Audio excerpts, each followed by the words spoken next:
The story of Robert de Villa. You know who that is? No, you don't, because I do.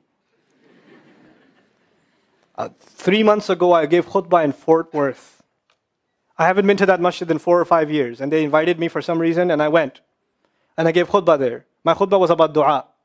An Egyptian fellow comes up to me, a young man came up to me afterwards, he goes, Allah fulfilled my dua today. And I said, what's your dua? He said, my dua was that Nouman Ali Khan should meet Robert de Villa. I was like, are you Robert de Villa? He goes, nope, I am not Robert de Villa. Robert de Villa is my friend. But I think Allah is fulfilling my dua. I was like, fire away, I want to know. Robert de Villa is a young man who lives in a town 40 minutes past Fort Worth. He was a farmer, young guy. And he was hit with some sort of genetic disorder that kicked in later on in his life, and he became paralyzed from the neck down. And he lives in a nursing home. Most people in that nursing home are 90 years, 100 years. They're really, really old people. And then there's, his room where he's paralyzed neck down. He's the only 30-something-year-old that is in the nursing home, okay? And he's been in that nursing home for the last 10 years. His family got a computer for him that's voice activated, so he can give voice commands, put a headphone on and Google stuff and search stuff so he can surf the web and find information. In his room, and by the way, staunch Christian family, the minister comes and prays for him every week and things like that. And his best friend was in the bed next to him. One of his best friends. He became best friends because he met him at the nursing home. This person was also paralyzed and he needed a new liver. Okay? A liver transplant. He was waiting for a liver transplant. And they used to talk about, God and things like that all the time. They were good friends. Finally, his best friend got a call that there's a donor available for the liver. So he's so excited. He goes, Robert, I'm going to miss you, but I'm going. I've got a donor.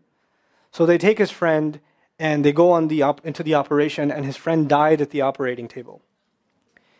Now his friend, who's also a Christian, the deceased friend, his sister, took one of the amulets of his friend, a crucifix, and she gave it as a gift to Robert.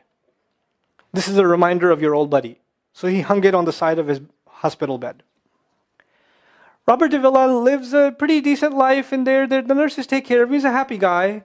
And one day he goes to sleep and he sees a man in his dream. That man says his name is Muhammad.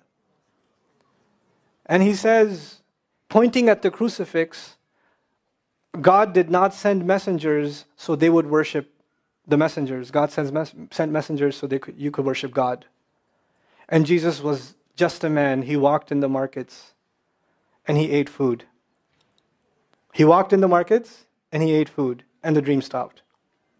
He only knows that Jesus was just a man. He knows there's a man named Muhammad that said that to him. He said that messengers came so people could worship God and not the messengers. This is all he knows. So he starts Googling Muhammad. He finds Islam. He takes Shahada.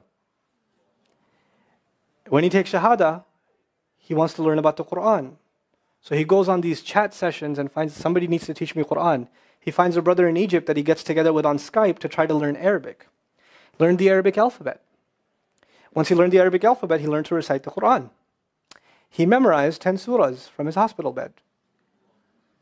Then he said, I'm beginning to memorize the Quran, and I'm beginning to learn about this prophet, but I need to understand the Quran. So he starts Googling how to understand the Quran. And for some reason, he ends up on my videos.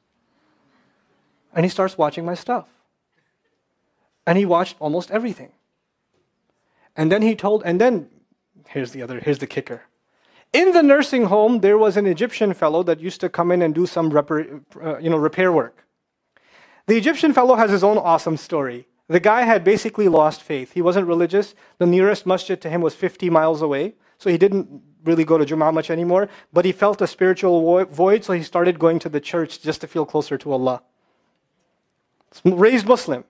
He goes to the church just to feel closer to Allah. He's passing by Robert's room one day and he hears وَالْعَصْرِ إِنَّ الْإِنسَانَ لَفِي خُسْرٍ. So he walks into his room and says, Robert, what are you listening to? Robert says, nothing. That was me. And the guy says, you're Muslim? He goes, yeah, I became Muslim. And now this friend is in shock. How does Allah guide someone in the middle of Churchtown, USA, in a nursing home, with a crucifix on the side of his bed that he doesn't even have the physical strength to move. And the guy himself says, I want to come back to Allah. So he tells him about his, the friend he found online, Nouman Ali Khan. So the Egyptian fellow starts watching my videos. And then he says, I wish I could meet him one day.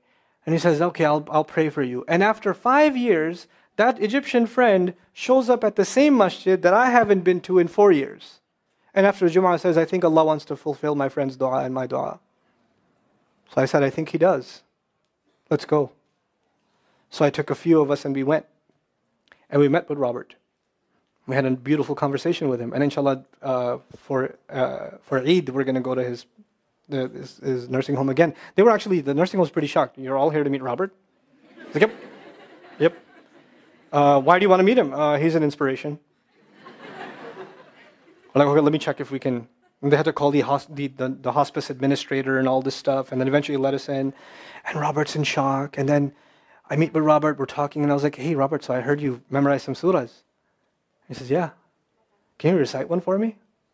So he recited Surah Al-Asr. Not one of us was not crying. We're just in tears. When somebody turns to Allah, don't worry about the means. Guidance will come. Balance will come. I want to tell you some more about Robert because young guys are here. Young guys that play basketball. Young guys that are healthy. Young guys that have ambition. I told you what's his paralysis, from where to where? Neck down. He has a special wheelchair that has to hold pretty much every part of his body in place. He can't just sit in a wheelchair. It holds his neck and it holds every other part of his body in place because he has no control over his limbs.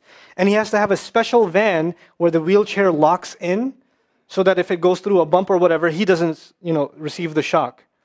So he made a request. He wants to go to the Friday prayer. They didn't have the special van, so they put him in a regular van. And so he went to the regular van and a few bumps and his spine got even more hurt.